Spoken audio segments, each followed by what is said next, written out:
નમસ્કાર મિત્રો, ધોરણ 6 ગણિત પ્રેક્ટિસ વર્ક એમાં અત્યારે આપણે પ્રકરણ 7, 8 અને 10 સોલ્વ કર્યું છે ને અત્યારે ડાયરેક્ટ આપણે પ્રકરણ નંબર 11 બીજગણિત. મિત્રો બહુ જ મસ્ત મજાનું ચેપ્ટર છે, બધા જ વિદ્યાર્થીઓને ગમશે. બધું કશું જોવાની જરૂર નથી, ડાયરેક્ટ આપણે જઈએ છીએ સ્વાધ્યાય પર, કારણ કે એટલું ઇઝી ચેપ્ટર છે એ સ્વાધ્યાયથી તમને ઇઝીલી ખબર પડી જશે. પરંતુ મિત્રો હું તમને ખાસ બધાને કહી દઉં છું કે જ્યારે આ ચેપ્ટરનું એક્ઝામ્પલ આવે તમારે એકદમ શાંતિ રાખવાની જરૂર છે, સહેજ પણ ઉતાવળ નહીં કરવાની, બરાબર. બાકી તમારા ખોટા માર્ક્સ જતા રહેશે, કારણ કે આમાં છે ને રોકડા માર્ક્સ લેવાના છે.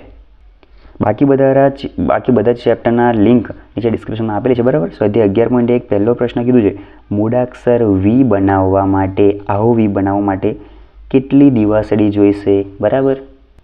તો ચલો મિત્રો આપણે જોઈએ કે મૂળાક્ષર વી બનાવવા મેચ બોક્સ એટલે કે આપણી દિવાસળી વડે વી બનાવવો હોય તો કેટલી દિવાસળીની જરૂર પડશે. તો સૌથી પહેલાં મિત્રો આપણી પાસે દિવાસળી છે તેનો ઉપયોગ કરી લઈએ, બરાબર. આ એક દિવાસળી થઈ અને આ થઈ આપણી બીજી દિવાસળી, બરાબર.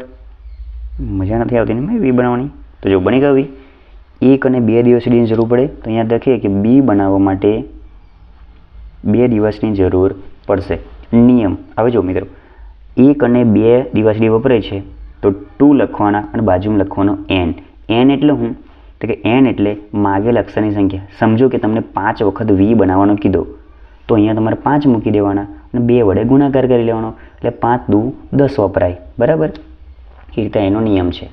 બીજો ક્વેશ્ચન જોઈએ આપણે, મૂળાક્ષર ઝેડ દિવાસળી બનાવવા કેટલી દિવાસળીની જરૂર પડશે, બરાબર. તો આડી એક મૂકી દીધી આપણે, બીજી આમની મૂકી દીધી છે, ઓકે. હવે ત્રીજીની જરૂર પડશે તો આપણે કાઢવી પડશે નવી. તો આ થઈ ગઈ આપણી ત્રીજી દિવાસળી. તો જુઓ કેટલી 1, 2 ને 3 દિવાસળીની મિત્રો જરૂર પડશે, બરાબર. હવે નિયમ શું, 1, 2 ને 3 વપરાય છે, 3 લખવાનો બાજુમાં n કેમ, તો કે તમને એવું કીધું હોય કે ઝેડ બનાવો પણ કેટલી વખત 4 વખત બનાવો, તો અહીંયા તમારે 4 મૂકી દેવાના, 4 તરી 12 દિવાસળી વપરાય. ત્રીજો પ્રશ્ન છે મિત્રો આપણી પાસે, મૂળાક્ષર શું બનાવવાનો ઈ. તો પહેલાં 3 એક આમની મૂકી આપણે ઊભી, પછી બીજી આમની ઊભી, બરાબર. પછી પાછી એક આમની મૂકી આપણે, પછી પાછી બીજી એક આમની, થોડી જગ્યા આપણી ખૂટશે પણ વાંધો નહીં, આપણે સેટ કરી લઈએ, બરાબર. અને પાછી એક આમની. કેટલી દિવાસળી વપરાય, 1, 2 ને 3, 4 અને 5 દિવાસળી વપરાય, બરાબર. તો અહીં લખીએ આપણે 5 દિવાસળીની જરૂર પડશે. નિયમ શું, 1, 2, 3, 4 ને 5 છે ને, તો અહીં લખી દેવાના 5 અને સાથે શું લખવાનું હંમેશા n એટલે શું, માગેલ અક્ષરની સંખ્યા.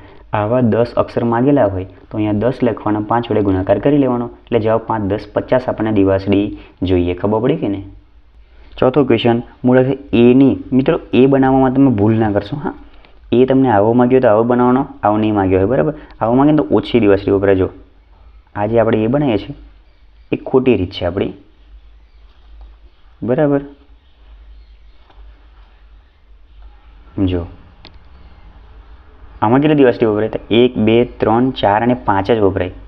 પણ આ રીત ખોટી છે, બરાબર. આવો એ આપણે નહીં બનાવવાનો, આપણે આ પ્રકારનો એ બનાવવાનો છે, આ ટાઈપનો, બરાબર. જો હવે એને પણ આમ મસ્ત લાગવો જોઈએ ને કમ્પ્લીટ યાર. જો થઈ ગયું, 1, 2 ને 3, 4, 5 અને 6 દિવાસળીની જરૂર પડશે. કેટલી, 6. ભૂલ ના થાય આમાં ખાસ, 5 ના કરી દેતા, ઉપર ભેગું ના કરી દેશો. અહીંયા આ પ્રકારનું છે ને તો આ પ્રકારનું જ બનાવવાનું. નિયમ શું છે તો કે 6 દિવાસળી વપરાય તો 6 લખવાના, બાજુમાં હંમેશની જેમ n લખવાનું, કારણ કે આવા એ તમને 10, 20 જેટલા બનાવવાનું કે જેટલા બનાવવાના હોય એટલા અહીં મૂકી દેવાના, બરાબર. એકમાં જેટલી વપરાતી હોય એના ગુણ્યા જેટલા અક્ષર બનાવવાના હોય તે, બરાબર. એનો જવાબ આપણને મળી જાય. ચલો મિત્રો બીજો પ્રશ્ન, જોડાયેલા 4 ચોરસ બનાવવા માટે કેટલી દિવાસળીની જરૂર પડે, બરાબર. આપણે બધી થોડી ઘણી દિવાસળી કાઢી લઈએ છીએ, બરાબર. 4 ચોરસ બનાવીએ, જોજો તમે ધ્યાનથી.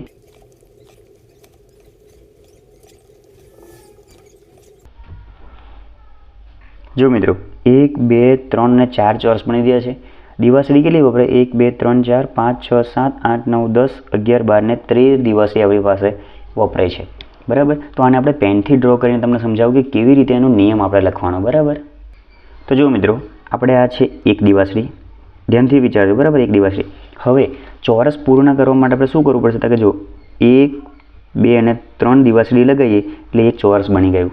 બીજું ચોરસ એડ કરવા માટે શું કરવું પડે? કે ફરીવાર 1, 2 ને 3 દિવાસળી, ફરી નવું ચોરસ માટે 1, 2 ને 3 દિવાસળી, ફરી નવા ચોરસ માટે 1, 2 ને 3 દિવાસળી. તો આપણને ખબર છે કે ભાઈ દરેક વખતે નવું ચોરસ બનાવીએ તો કેટલી દિવાસળી અંદર ઉમેરાતી જાય છે? તો 1, 2 ને 3, દર વખતે 3 દિવાસળી ઉમેરાતી જાય છે. તો નિયમ આપણને આ પ્રકારે બનશે, દરેક વખત 3 દિવાસળી ઉમેરાતી જાય છે એટલે 3 લખવાના અને બાજુમાં લખવાના n. પણ મિત્રો પહેલાં આપણે શરૂઆતમાં એક લાઈન કરી હતી, એટલે એક દિવાસળી મૂકી હતી, એ અહીંયા આપણે એડ કરી દેવાની. બરાબર? તો આ એનો નિયમ બને છે. જેટલા ચોરસ હોય એટલા અહીં લખે. જેમ કે અહીંયા 4 ચોરસ છે તો આપણે લખીએ 3 કૌંસમાં 4 + 1, 4 તરી 12 + 1, તો જવાબ આવશે મિત્રો 13 દિવાસળી. ખબર પડી કે ના પડી? ચોરસ બનાવવા માટે જેટલું પાછળથી આપણે એડ કરીએ છીએ, જેમ કે 3 એડ કર્યા તો 3 સાથે લખવાના n અને પહેલી જે લાઈન છે એ અહીંયા એડ કરી દેવાની, એટલે આ આપણો નિયમ થશે. બરાબર મિત્રો? ત્રીજો જે ક્વેશ્ચન છે એને પણ આપણે પેનથી ડ્રો કરીને સમજીશું. જુઓ, 5 ત્રિકોણ બનાવવાના છે. તો મિત્રો સૌથી પહેલાં આપણે એક લાઈન ડ્રો કરી દઈએ. બરાબર? તો નિયમ પણ જોડે લખતા જઈએ. જે આપણે પહેલી લાઈન ડ્રો કરી છે એને આપણે પ્લસ કરીને અહીંયા ઉમેરી દઈશું. બરાબર? હવે જુઓ, ત્રિકોણ આખો પૂર્ણ કરવા માટે દરેક વખતે તમે ધ્યાનથી જુઓ, 5 ત્રિકોણની વાત કરી છે. બરાબર?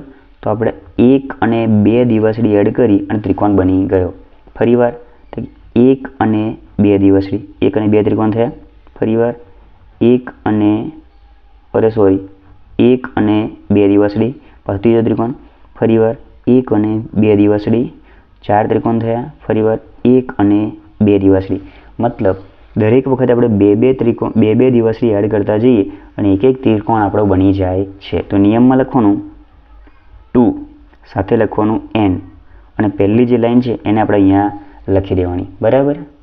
એનો મતલબ કે નિયમ આપણને ત્રિકોણ માટે આ લાગવું પડશે 2n + 1. અહીંયા એક ત્રિકોણ બનાવવો હોય તો 1 મૂકી દેવાના, 2 × 2 વત્તા 3 વપરાય. બરાબર? 2 ત્રિકોણ બનાવવાના હોય તો 2 લખવાના, 2, 2, 4 અને 5 દિવાસળી વપરાય. અહીંયા 5 ત્રિકોણની વાત કરી છે એટલે 2 એની જગ્યાએ લખવાનું જેટલા ત્રિકોણ બનાવવા હોય એટલા વત્તા 1, 2, 5, 10 વત્તા 1 એટલે 11 દિવાસળી વપરાય. ખબર પડી ને બેટા નિયમ બનાવતા?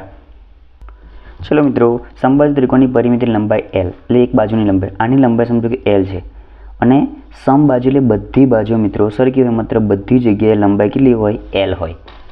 તો એની પરિમિતિ શોધવાનું. પરિમિતિ એટલે શું મિત્રો? બધી બાજુઓનો સરવાળો. તો અહીંયા તમે જુઓ, આ બાજુ કેટલી છે? L. આપણે પરિમિતિ મતલબ શું? બધી બાજુઓનો સરવાળો. તો કે L + L કરીએ, L + L + L, બધી બાજુનો સરવાળો. તો આ થયું પરિમિતિનું સૂત્ર. પણ આવું કરીને નહીં મૂકવાનું, આગળ થોડું કામ કરવાનું. 1, 2 ને 3 વખત L, તો 3L થયા ને, તો આને કહેવાય પરિમિતિનું સૂત્ર. તો સમબાજુ ત્રિકોણની પરિમિતિ સૂત્ર શું થાય? 3L. બરાબર? ચલો આગળ, નિયમિત પંચકોણની બાજુની લંબાઈ L, આની લંબાઈ L છે. બરાબર? નિયમિત મતલબ મિત્રો જ્યાં જ્યાં નિયમિત એટલે સમબાજુ. બરાબર? બધી બાજુ એની સરખી હોય. જેમ કે પંચ છે તો 5 બાજુ સરખી, ચોરસ હોય તો 4 બાજુ સરખી, ત્રિકોણ હોય તો 3 બાજુ સરખી. નિયમિત શબ્દ આવે એટલે બધી બાજુ સરખી એવું તમારે સમજવાનું. બરાબર? L છે, અહીં પણ L, અહીં પણ L, અહીં પણ L ને અહીંયા પણ L. નિયમિત પંચકોણની પરિમિતિ બધી બાજુનો સરવાળો, મતલબ 5 એ 5 વખત L નો સરવાળો. L વત્તા L વત્તા L વત્તા L વત્તા L. 1, 2, 3, 4 ને 5 વખત L આવે તો નિયમિત પંચકોણની પરિમિતિનું સૂત્ર શું થાય? 5L. બરાબર? છઠ્ઠો ક્વેશ્ચન, નિયમિત અષ્ટકોણની બાજુની લંબાઈ L, અહીંયા લંબાઈ L હોય, બધી બાજુની નિયમિત એટલે બધી બાજુ સરખી, તો બધી બાજુ આપણે L લખી દઈએ. બરાબર? બધી બાજુનો સરવાળો તો 8 વખત L નો સરવાળો તો કરીએ. L 2 3 4 5 6 7 અને 8 વખત. બરાબર? તો 8 વખત L થયા તો 8L આપણે કરી શકીએ. બરાબર? તો નિયમિત અષ્ટકોણની પરિમિતિનું સૂત્ર થશે છે 8L. બરાબર? હવે અહીંયા મિત્રો એક મસ્ત વસ્તુ તમે સમજો મતલબ સમજો. બરાબર? ધ્યાનથી બેટા. શું કીધું છે? સમ ઘન એટલે જે ત્રિરાશિ છે, એટલે કે જે 3 બાજુ આપણે જોઈ શકીએ છીએ. બરાબર. એની બાજુની લંબાઈ L છે. સૌથી પહેલાં આપણે મિત્રો ઘન એટલે લંબાઈ, પહોળાઈ, ઊંચાઈ ત્રણ વસ્તુ હોય એને ઘન કહેવાય. સમ એટલે જે ઘન છે ને એની લંબાઈ, ઊંચાઈ, પહોળાઈ બધું સરખું. તો એની બાજુની લંબાઈ L હોય તો સમઘનની બધી બાજુઓની કુલ લંબાઈ મેળવવાનું સૂત્ર શોધો. બરાબર. તો સૌથી પહેલાં આપણે સમઘન દોરતા શીખીએ. બરાબર બેટા, કારણ કે એની પણ ખાસ જરૂર છે. પહેલાં આપણે એક નાની આકૃતિ દોરીએ, પછી બીજી એની મોટી આકૃતિ દોરીશું પેન અને પેન્સિલનો ઉપયોગ કરીને. સૌથી પહેલાં કાચી આકૃતિ આપણે ખાલી આ જે પેન્સિલ છે એના વડે દોરીશું. તો જો બેટા, તમારે શું કરવાનું, એક ચોરસ આમ દોરવાનું. બરાબર. જો એક ચોરસ થઈ ગયું. બરાબર. બીજું ચોરસ અહીંયા વચ્ચેથી દોરીએ. જો થઈ ગયું. હવે બધા ખૂણાને જોઈન્ટ કરી દઈએ. આના ખૂણા આને મિત્રો તૂટક રેખાથી જોઈન્ટ કરીએ, કારણ કે જે દેખાતું નથી એટલા. આને કહેવાય મિત્રો, શું કહેવાય, સમઘન. હવે પેનથી દોરીને તમને બતાવું અલગ રીતે, થોડું અલગ ટાઈપથી. તો જો મિત્રો, એક લાઈન થઈ ગઈ. બરાબર. એક ચોરસ આખું બનાવવાનું. બરાબર. પરંતુ બે લાઈન આપણે આનાથી દોરીએ ઘાટી, અને બીજી બે તૂટક લાઈન દોરીએ, કારણ કે જે પાછળ દેખાવાની નથી એટલા માટે. સમઘન બની ગયો એક. બીજો સમઘન બીજી પેનથી બનાવીએ એટલે તમને એક્ઝેક્ટલી આઈડિયા આવી જાય. તો જો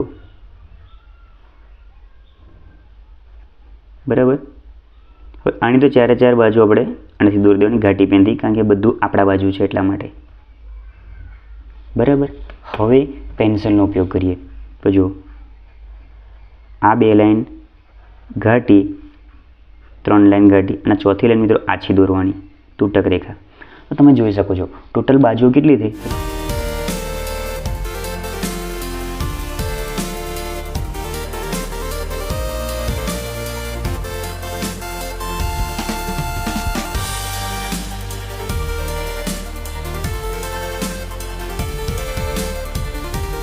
એક ભૂરી પેનથી 1 2 3 ને 4 બાજુ, લાલ પેનથી 1 2 3 ને 4 બાજુ, 4 ને 4 8 થઈ.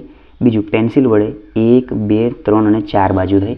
મતલબ ટોટલ 3 4 12 બાજુ આપણી પાસે થઈ છે. તો એમ મિત્રો લખીએ છીએ સમઘનની બધી જ બાજુની લંબાઈ મેળવવાનું સૂત્ર.